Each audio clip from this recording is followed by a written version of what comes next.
Here's the bitter irony of modern agriculture. We gave up extraordinary flavors in the name of efficiency, and now the varieties we abandon are suddenly worth a fortune. Corn that glitters like scattered jewels, tomatoes so prized they once paid off mortgages, and watermelons marked with celestial patterns that disappeared for decades. Today, at Stellar Eureka, we're uncovering foods that industrial agriculture left behind. These aren't museum relics, they're living treasures hiding in seed catalogs and backyard gardens with flavors so remarkable that chefs are paying top dollar just to get a taste. And the most surprising part? You can grow every single one of these forgotten foods in your own backyard. Picture opening an ear of corn and finding not yellow kernels, but a kaleidoscope of living jewels. Glass gem corn doesn't just look otherworldly, it represents one of the most beautiful accidents in agricultural history. This stunning variety emerged from the passion of Carl Barnes, an Oklahoma farmer exploring his Cherokee heritage in the 1980s. Barnes cross-pollinated ancient varieties, Pawnee miniature popcorn, Osage red flour, and Cherokee corn, creating something that seemed more like art than agriculture. Each ear, the corn cob itself, displays a unique rainbow pattern with translucent kernels in lilac, emerald, amber, and ruby red. When a single photograph of glass gem corn went viral in 2012, it became the poster child for the heirloom seed revival. But this corn offers more than Instagram-worthy beauty. As a flint variety, it produces the most flavorful polenta many have ever tasted, with a sweet, nutty complexity that makes modern corn seem bland by comparison. The tragedy? Glass gem was never commercially viable. Its 110-day maturity period and variable appearance didn't fit industrial agriculture's demand for uniformity and speed. What the commercial world rejected, seed savers embraced, preserving not just a plant, but a living connection to Native American agricultural wisdom. While glass gem corn dazzled with beauty, our next variety succeeded through pure economic genius. During the Great Depression, when hope was as scarce as money, an uneducated radiator repair shop owner in West Virginia accomplished something that seemed impossible. Marshall Cletus Biles created a tomato so extraordinary that it literally paid off his mortgage. Working with nothing but determination and a baby's ear syringe for hand pollination, Radiator Charlie spent 6 years crossbreeding 4 different tomato varieties. The result was a beefsteak behemoth, massive tomatoes weighing up to 4 pounds each, with sweet, low-acid flesh that delivered what people call real tomato taste. Biles sold his seedlings for $1 each, a premium price during the Depression, and customers traveled from hundreds of miles away to buy them. In just 6 years, he earned enough to pay off his $6,000 mortgage, giving the variety its legendary name. But mortgage lifter tomatoes disappeared as industrial agriculture favored hybrids that shipped well over varieties that tasted exceptional. These giants were too delicate, too irregular, and took too long to mature for commercial production. What was once profitable became extinct until dedicated seed savers brought them back. Today's irony? Restaurants and farmers markets charge premium prices for the very characteristics that made mortgage lifters commercially unviable. Some disappearances in agriculture border on the magical.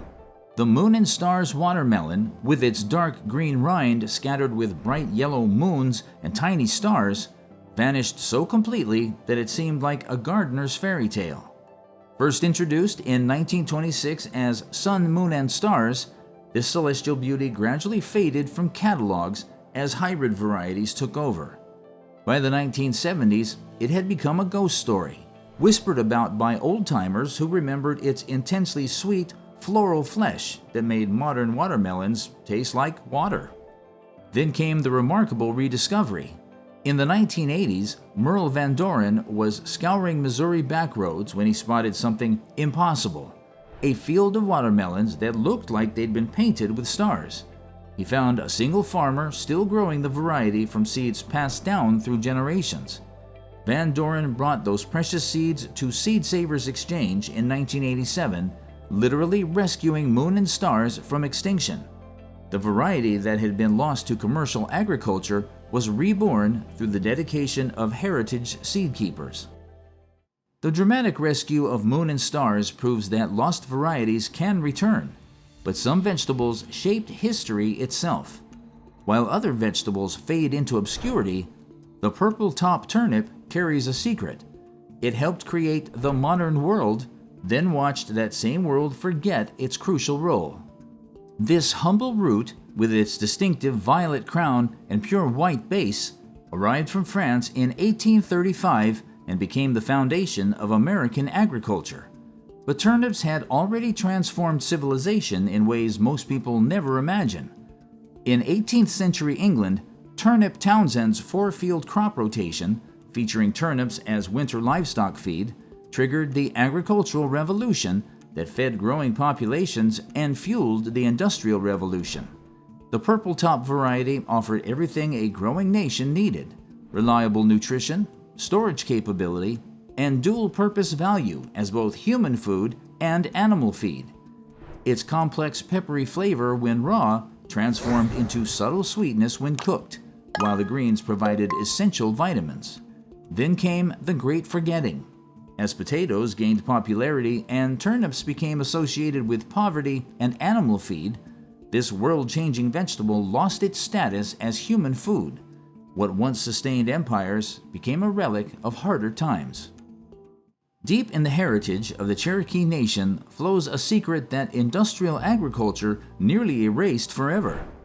The Cherokee purple tomato, with its mysterious purple-brown skin and wine-dark flesh, represents something invaluable: indigenous agriculture wisdom passed down through generations. This remarkable variety defies everything modern agriculture teaches about tomatoes. Instead of perfect red spheres, Cherokee purples display complex coloring that ranges from deep purple to russet brown. Their irregular, ribbed shape would never meet commercial standards. Yet bite into one, and you experience what many consider the finest tomato flavor ever developed: rich, smoky, and complex, with perfect balance between sweet and acid. The Cherokee purple's journey to near extinction reflects a broader tragedy. As industrial agriculture standardized appearance and prioritized shipping durability, varieties like this, bred for pure flavor over commercial viability, disappeared from mainstream cultivation. But seed-saving networks preserved this treasure. Cherokee purple tomatoes became the symbols of something larger: the importance of indigenous agriculture knowledge and the flavor potential that exists when we breed for taste rather than profit. From the indigenous wisdom of Cherokee purple, we cross an ocean to discover European innovation at its finest. From the sophisticated farms of 17th century Netherlands comes a vegetable so beautiful it seems almost too artistic to eat. Dragon tongue beans, with their cream-colored pods streaked in vivid purple, represent the pinnacle of European horticultural artistry. These remarkable beans emerged during the Dutch Golden Age, when botanical innovation flourished alongside trade and art. The flat, stringless pods stretch 6 to 7 inches long, displaying dramatic purple streaks that transform them into living brushstrokes. But here's the magic: those stunning purple markings vanish the moment you cook them, revealing tender beans with exceptionally sweet, nutty flavor. Dragon tongue beans reached America in the early 1800s and gained popularity for both ornamental and culinary purposes. Victorian gardeners prized them for their dual nature: beautiful enough for flower borders, delicious enough for the finest tables. Then came the great standardization. Industrial agriculture demanded beans that looked uniform, harvested mechanically, and processed efficiently.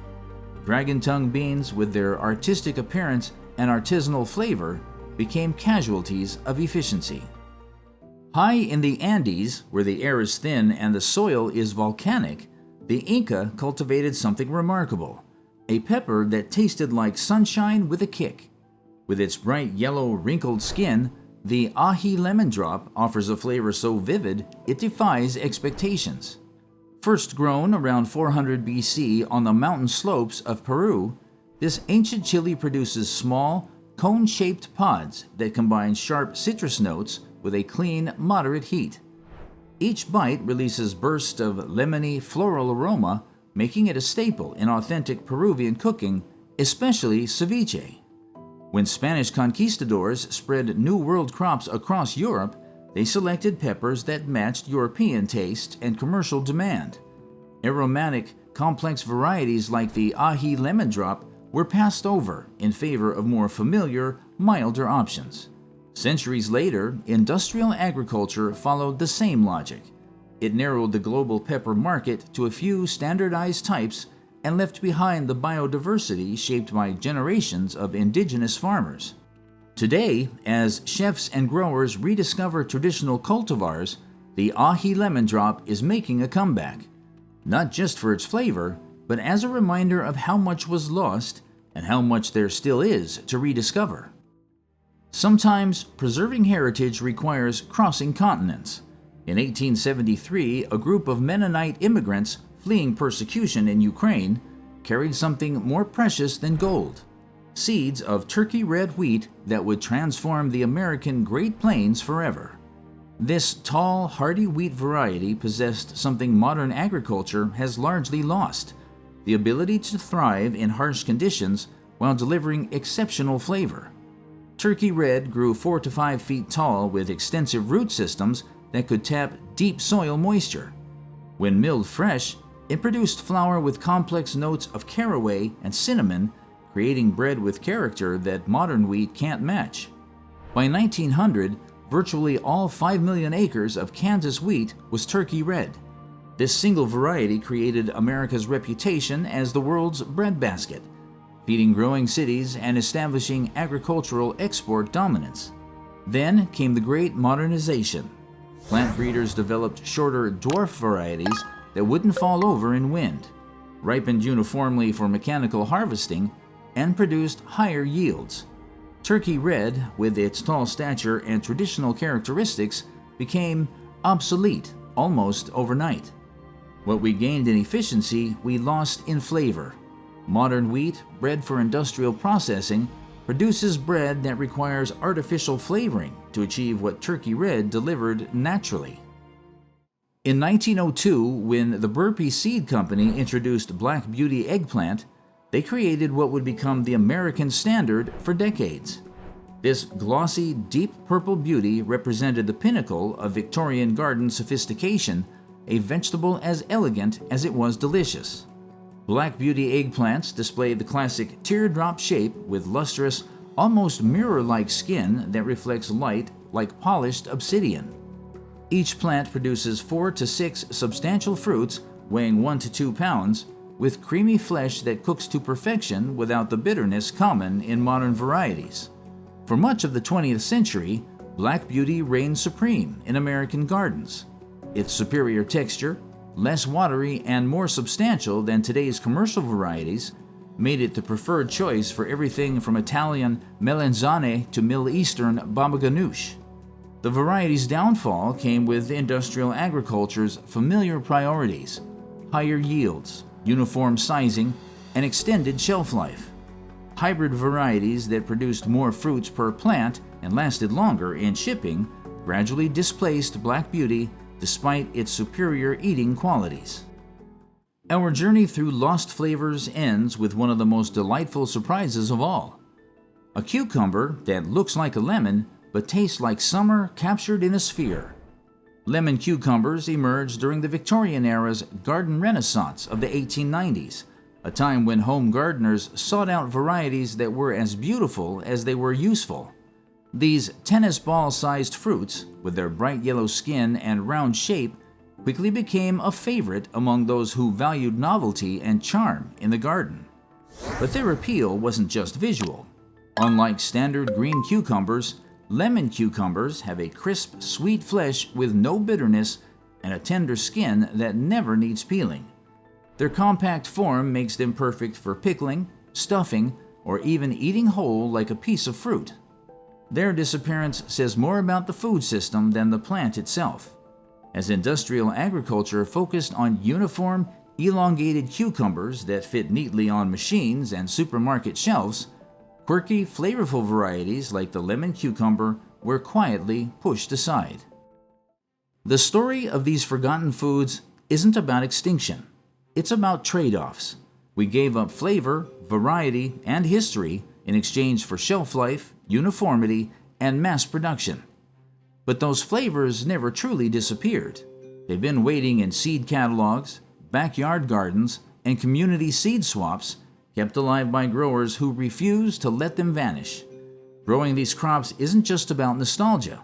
It's about reclaiming diversity, taste, and control over what we eat. Which of these vegetables would you love to grow or taste? Have you been cultivating any rare or nearly forgotten varieties yourself? We'd love to hear your stories in the comments. If you like this episode, please make sure to like, subscribe, and share it with someone who still thinks all tomatoes taste the same. This is Stellar Eureka, signing off.